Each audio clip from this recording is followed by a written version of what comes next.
Hello, I'm Shukla Choudhury and welcome to my online class. Today I will explain one of the finest and evergreen poem of English literature, and that's Mary Botham Howitt's The Spider and the Fly.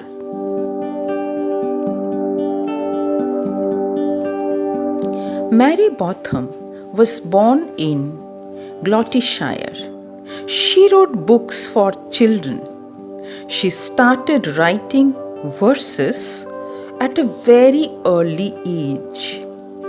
She is still remembered for her The Spider and the Fly, a tragic tale in verse. She married William Howitt, who was also a keen writer, and their status among the contemporary writers rose quite high. They traveled wide, staying and meeting other poets and writers. She also campaigned against the slave trade. Some of her dependent works are sketches of natural history, birds and flowers, and other country things, strive and thrive, love and money, and the children's year.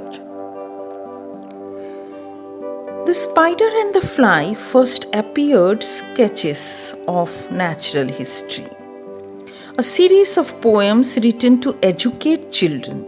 In fact, you will get the idea that it's actually moral story in verses. It's written to educate children about the realities of the natural world. It is a cautionary tale about the manner in which the innocent and gullible can be won over by the cunning and shrewd predators who are in abundant number in the society.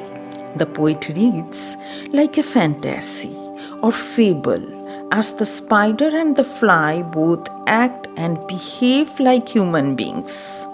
In fact, they are only symbolic. They are actually talking and behaving like human beings. Ultimately, they act as metaphors for certain type of people who exist in this society. It is meant to caution children against those who use flattery and get the desired thing.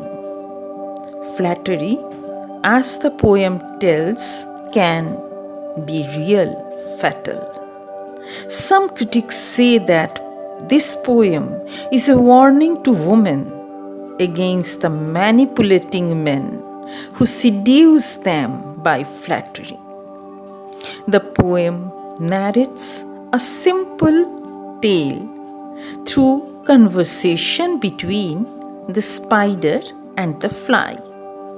The spider is hungry and wants to eat the fly. So he says, "Will you walk into my parlor?" said the spider to the fly. "'Tis the prettiest little parlor that ever you did spy."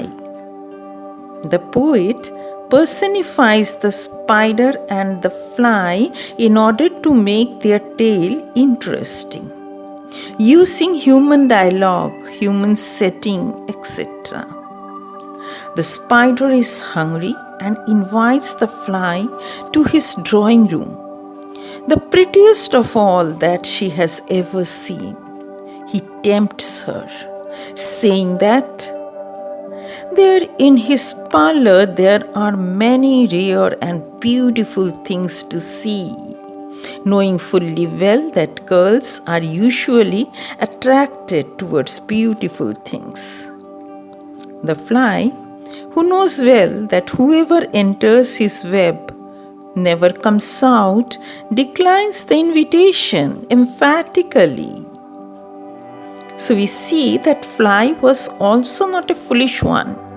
She was intelligent. She knew these things. So she says, "Oh, no, no, no, no, no," said the little fly. "To ask me is in vain. For those who goes up your winding stair can never come down again." The words parlor, winding stair, curious things humanize the setting. The spider does not give up easily as he is quite clever and wicked and cunning. He begins to lure the little fly into his trap with tempting words such as men use to seduce women or children. He asks him to come in and rest for some time, as she must be very tired from flying so high. He says that his rooms has pretty curtains and the sheets on the bed are fine and thin. Just the way, just the things a girl loves. He offers to put her comfortably in his bed.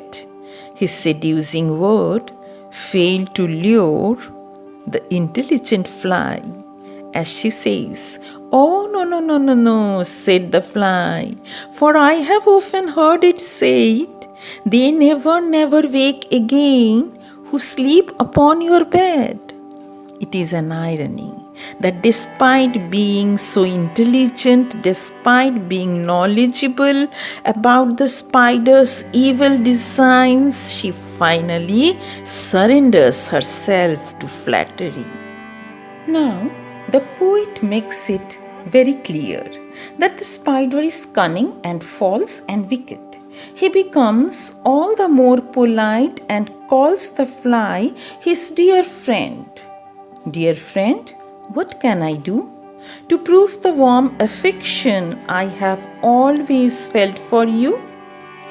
He again tempts her by telling her that in his store there are many delicacies to taste and asks her to step in and have just a slice of anything she likes. The little fly remains firm and respectful, but the spider continues to say that in his store there are many delicacies to taste and ask her to step in and have just a slice of anything she likes. He continues, the spider is really, really very wicked and determined.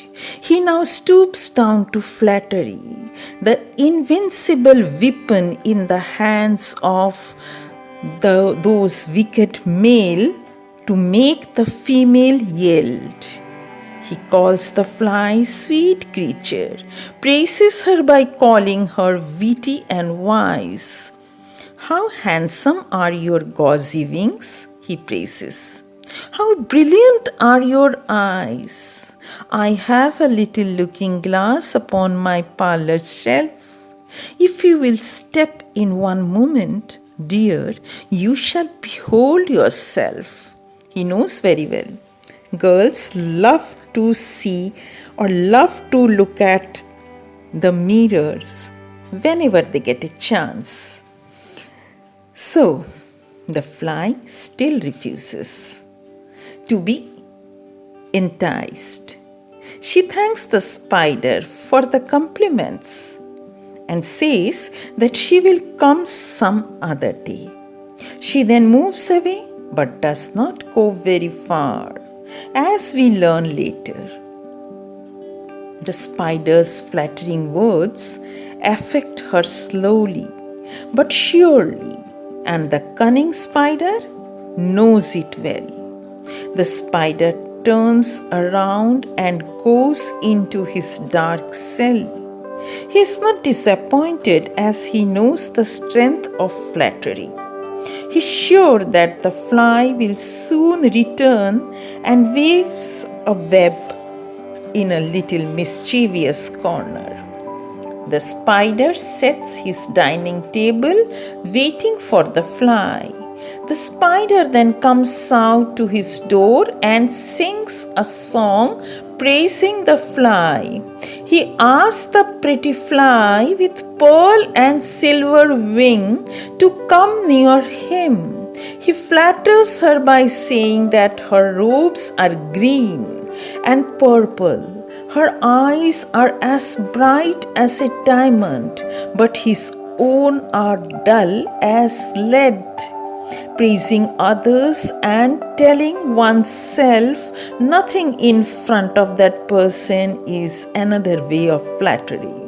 The words of flattery were slow but powerful, very effective, and so effective that they proved fatal for the fly, who loses her good sense, forgets her intelligence, forgets all the dangers, and readily falls into the spider's trap, thinking only of her crested head. Poor foolish thing. At last, up jumped the cunning spider and fiercely held her fast.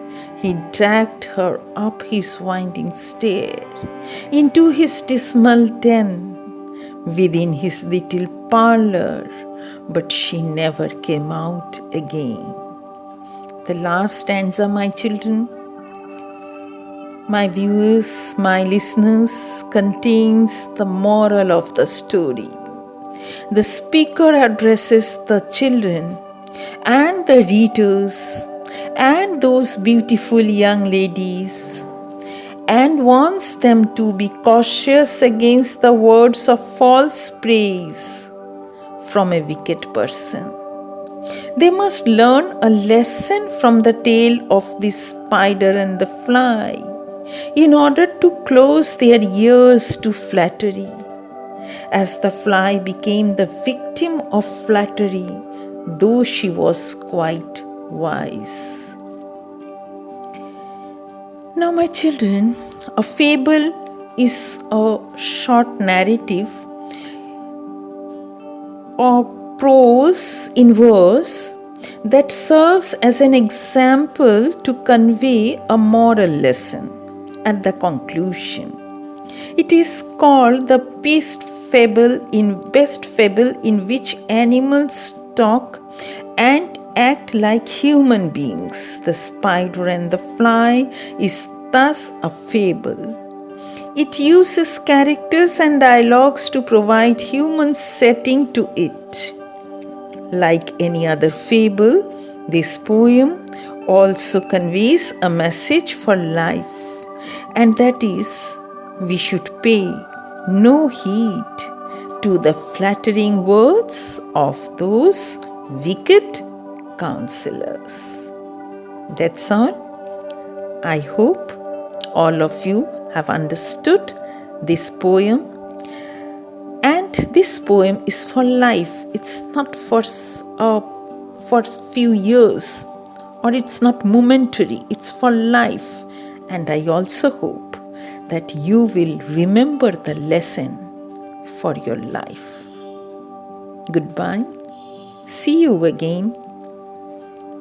Please don't forget to like and subscribe. Thank you for being with me.